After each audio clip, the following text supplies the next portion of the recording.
चर्चित मिग 21 लड़ाकू विमान को भारत ने किस देश से खरीदा था? एक्चुअली ये चर्चा में क्यों आया है? चर्चा में इसलिए आया है क्योंकि मिग 21 को भारत ने अब रिटायर घोषित किया है। बकायदा एक सम्मान समारोह आयोजित किया गया, क्योंकि कारगिल युद्ध हो या 1972 का युद्ध, 1965 का युद्ध, इन सारे युद्धों में भारत का जो एक अमोघ अस्त्र बनकर उभरा था वो मिग 21 उभरा था। इसी मिग 21 से हम लोगों ने पाकिस्तान को कई बार हराया है। इस वजह से ये चर्चा में रहा, क्योंकि अब ये आउट ऑफ सर्विस कर दिया गया है मिग 21 फाइटर जेट, ठीक है ना। इसको हम लोग इंडियन एयरफोर्स मिग 21 के नाम से जानती है। करीब 62 साल मिग 21 ने भारत में सेवा दी है और अब उसके बाद इसको सेवा मुक्त किया जा रहा है।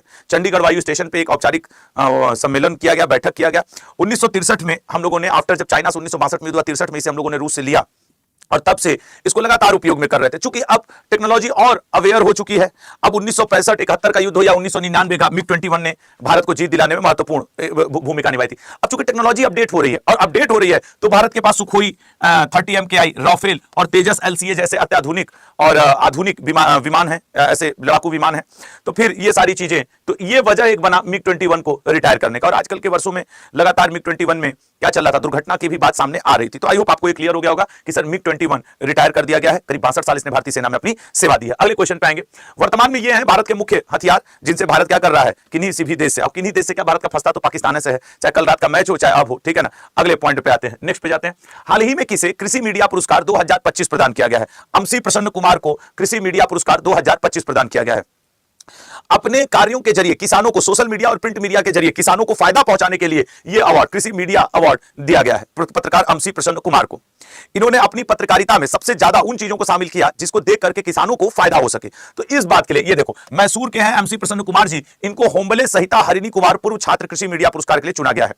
ये प्रिंट और इलेक्ट्रॉनिक मीडिया के थ्रू किसानों में जागरूकता फैलाने का काम किए, इस वजह से इन्हें दिया गया। किसने दिया सर? कृषि विज्ञान विश्वविद्यालय UAS, ठीक है ना, एग्रीकल्चर यूनिवर्सिटी जो है, साइंस एग्रीकल्चर यूनिवर्सिटी बेंगलुरु के पूर्व छात्र संघ द्वारा स्थापित यह पुरस्कार 11 अक्टूबर को बेंगलुरु के हेब्बल स्थित पशु चिकित्सा महाविद्यालय परिसर में प्रदान किया जाएगा। मतलब आज हम लोग 29 सितंबर पे हैं, एक बार इसको 11 अक्टूबर या 10 अक्टूबर को दोबारा भी पढ़ा जाएगा, ठीक है ना। तो ये ध्यान रखा जाएगा। अगले पॉइंट पे आएंगे।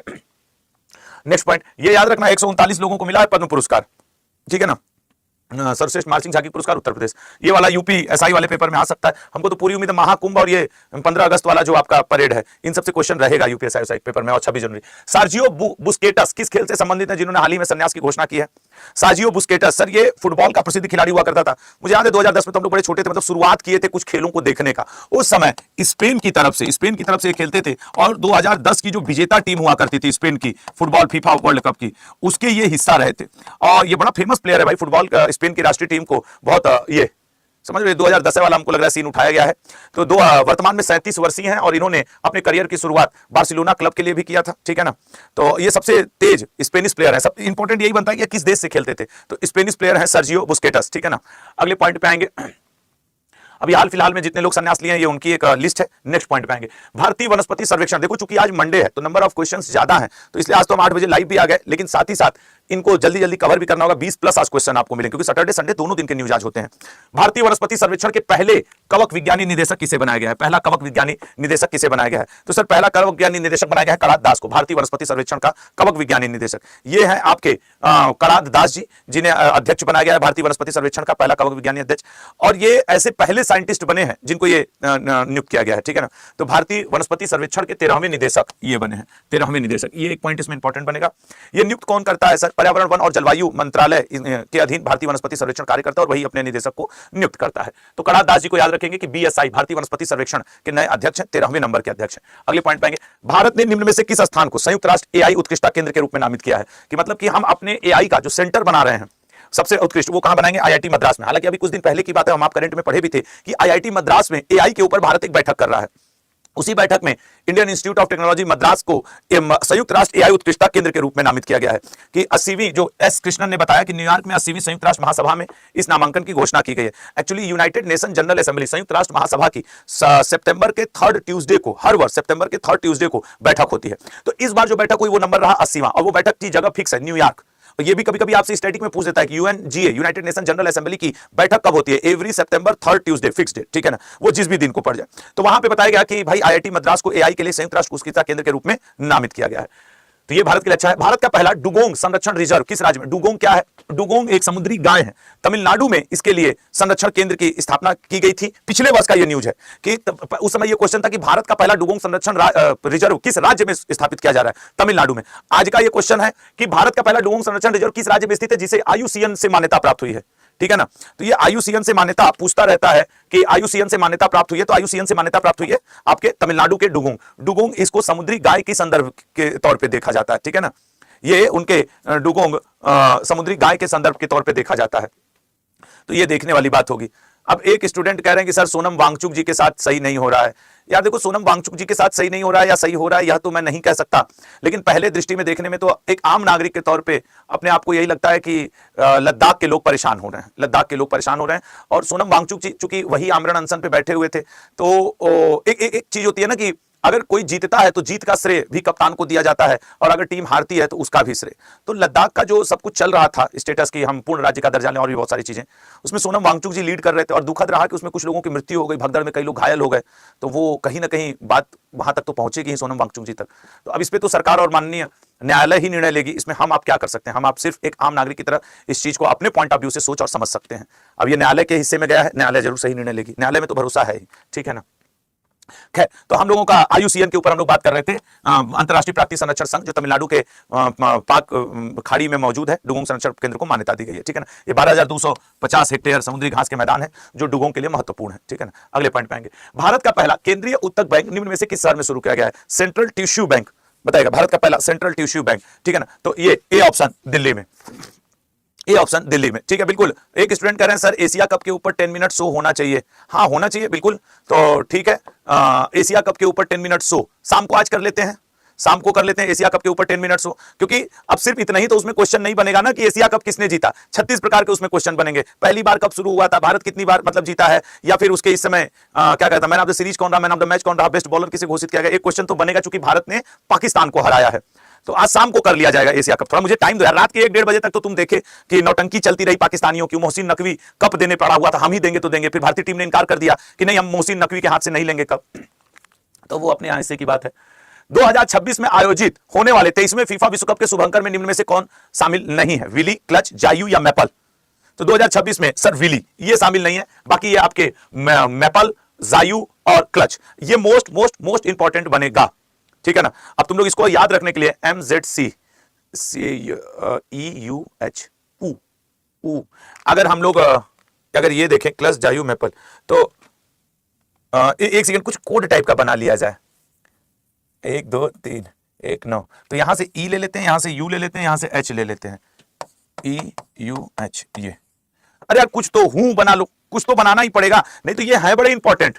क ज में ज क में ज, अब वो तुम्हें बनाना पड़ेगा। च यू ल, चाय ला। हाँ ठीक है, ये भी सही है। चा य लो, चाय लो। ठीक है ना। अब वो आपके ऊपर है कि आप इसको कैसे बनाए। मुझे तो अब ये EUH फीफा, क्योंकि फीफा जानते हो विश्व का सबसे फेमस है। अब हम देख लेंगे कि ऑप्शन में किसमें मैपल, जायू, क्लच। ठीक है ना, वो आप अपने को देखना पड़ेगा। ठीक है, चलिए अगले पॉइंट पे आते हैं। तो 23वां फीफा विश्व कप अमेरिका, मैक्सिको और कनाडा में आयोजित किया जा रहा है। 3 लोग मिलकर के संयुक्त रूप से इसका आयोजित कर रहे हैं। संस्करण है 23वां और इसके 3 शुभंकर हैं। क्लच अमेरिका के लिए गंजा चील। ठीक है ना, वो देखो यहाँ पे क्लच जो है आपका, ये अमेरिका का जो है वो गंजा चील, मतलब ये अमेरिका से है, US से। ये इसको ये बड़ा क्रिटिकल जो आपको समझना है। अमेरिका के लिए गंजा चील, और जायू मैक्सिको के लिए एक जगुआर है। ये जायू ये कहां को रिप्रेजेंट कर रहा है? मैक्सिको को रिप्रेजेंट कर रहा है, मैक्सिको को। ओके ठीक है। और एक आपके कौन है? और मैपल कनाडा के लिए एक मूस है। ठीक है ना, ये मूस है और ये कनाडा को मूस रिप्रेजेंट कर रहा है। तो इसका मतलब बना कि अब इसको हम लोग मुंह का जा में, ठीक है, मुंह का जा में, और ये ठीक है। इसका मतलब समझ रहे हो? इसको और ज्यादा क्या बन सकते हो? चाची। हाँ, अमेरिका का तो ठीक है ना। क्लच क्या है? चील है, चाची। अमेरिका से चाची हैं, समझ रहे हो? चाची हैं। और ये जो जायू है वहां से देखो जगुआर और जागू, जगुआर। अमेरिका से च जगुआर, ज मैक्सिको से, और कनाडा के लिए मूश, मैपल, मप, मम, ये मम। क्योंकि मैं बता रहा हूं, इसके पीछे का तुम्हें रीजन बताऊंगा कि क्यों मुझे ऐसे इसको करना पड़ रहा है। ये तुम देख लेना, आपके पेपर में पूछ देगा ऐसे भी कि हाल ही में चर्चा में रहा क्लच क्या है।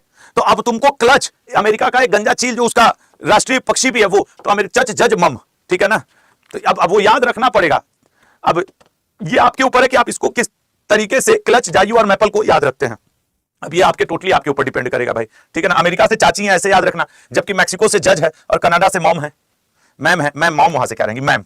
अमेरिका से चाची हैं, मैक्सिको से जज हैं और कनाडा से मैम है, ये बात याद रखेगा।